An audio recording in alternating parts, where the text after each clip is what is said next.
पुण्यातील दीनानाथ मंगेशकर रुग्णालयातील एक धक्कादायक घटनेने राज्यभर खळबळ उडाली आहे.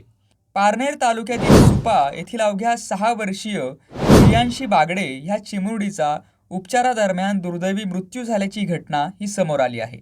या घटनेनंतर खासदार निलेश लंके यांनी रुग्णालयात भेट देऊन आक्रमक भूमिका घेतली आहे. प्रियांशीला डोळ्यांच्या तिरळेपणाच्या त्रासाच्या शस्त्रक्रियेसाठी रुग्णालयात दाखल करण्यात आलं होतं.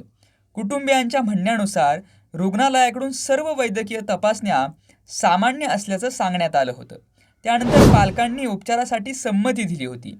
मात्र शस्त्रक्रियेपूर्वी ऑपरेशन थिएटरमध्ये डोळ्यांत औषधी ड्रॉप टाकल्यानंतर प्रियांशीची प्रकृती अचानक बिघडल्याचा आरोप हा कुटुंबियांनी केलाय. तिला रक्ताच्या उलट्या झाल्यानंतर तातडीने ICUमध्ये हलवण्यात आल्याचे सांगितले जात आहे. याच दरम्यान पालकांना वेळेवर आणि स्पष्ट माहिती देण्यात आली नसल्याचाही आरोप हा करण्यात येतोय. या धक्कादायक घटनेनंतर खासदार निलेश लंके यांनी संताप व्यक्त करत उच्चस्तरीय चौकशीची मागणी केली आहे.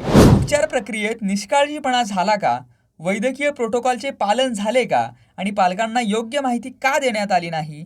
असे गंभीर प्रश्न या निमित्तानं उपस्थित झाले आहेत.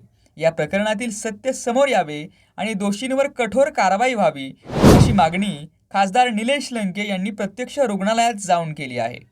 संपूर्ण प्रकरणाकडे आता राज्याचे लक्ष लागले असून चौकशीनंतर नेमकं सत्य काय समोर येतं हे पाहणं महत्त्वाचं ठरणार आहे.